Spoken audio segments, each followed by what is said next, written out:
E aí pessoal, beleza?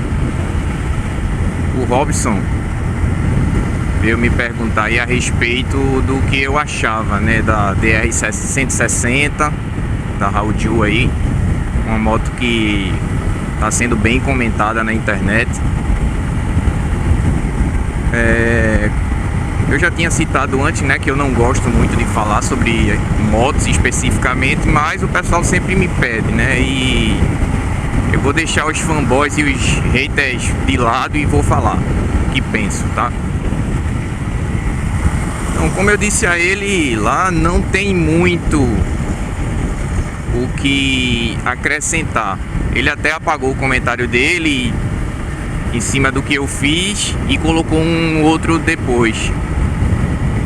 Mas é como eu falei lá, não tem muito o que acrescentar. A moto ela é lançamento no Brasil, né? Ela já existe lá fora, mas no Brasil ela é lançamento, é uma moto nova.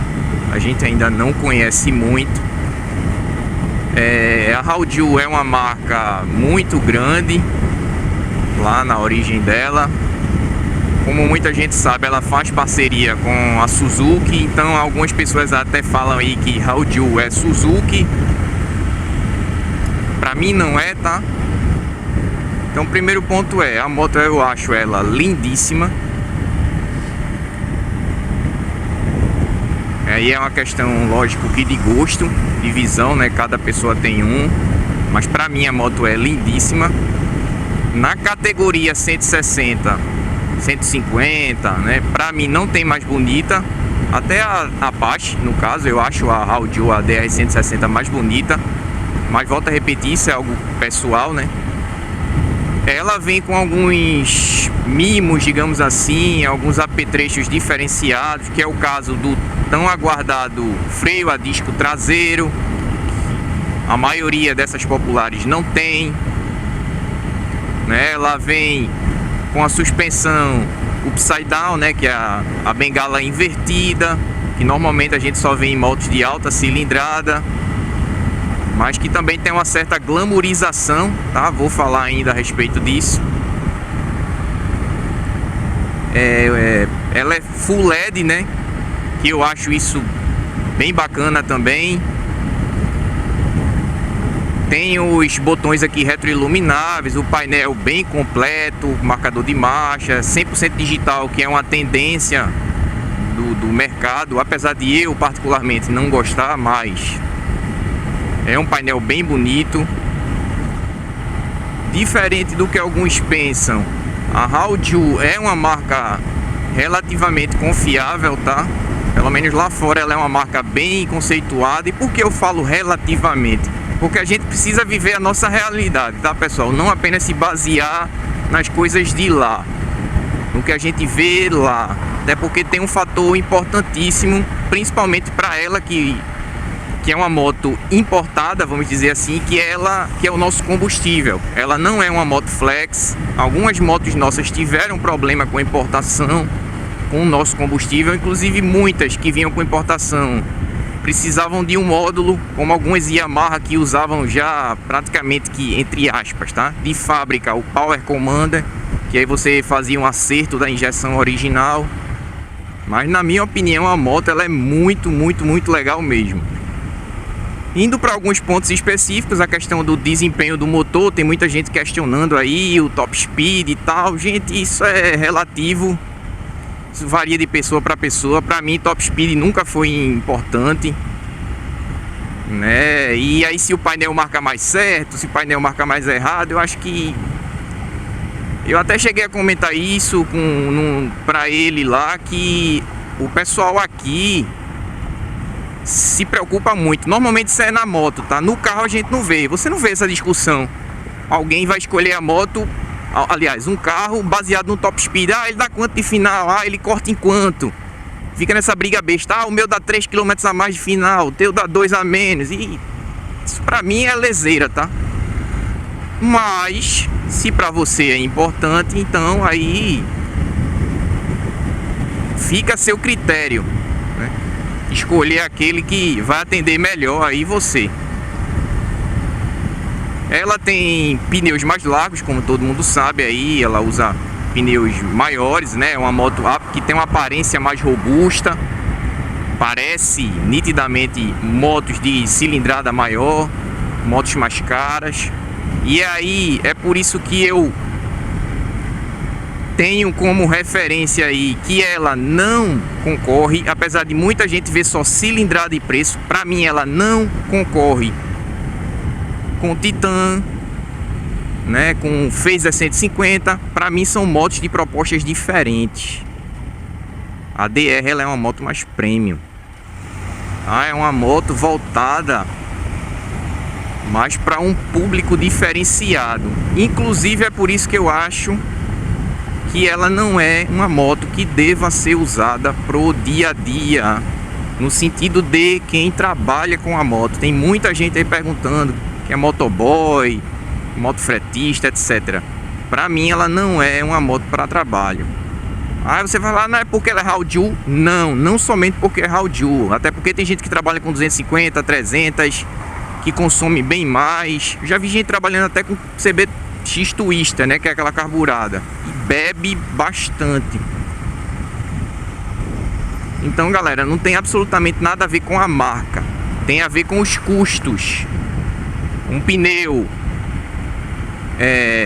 mais largo, né, uma relação pode ser que seja mais cara, talvez, se você não encontrar nas medidas padrões aí de outras motos para fazer o intercâmbio. Então tudo isso tem que ser levado em consideração. Portanto, para quem trabalha, na minha visão, tem que ser a moto com o menor custo de manutenção possível, assim como facilidade de reposição de peça. Então, da mesma forma que eu falei no começo, há uma certa glamourização da relação da suspensão dianteira invertida, tá, galera? E eu insisto nisso. Por quê? Primeiro, trata-se de uma moto de baixa cilindrada e desempenho, não é uma moto voltada para pista. Como, por exemplo, na minha opinião, seria mais importante, já que ela tivesse uma pegada mais racing, vamos dizer assim, a embreagem deslizante. Para mim ela é mais importante ou mais interessante do que aí a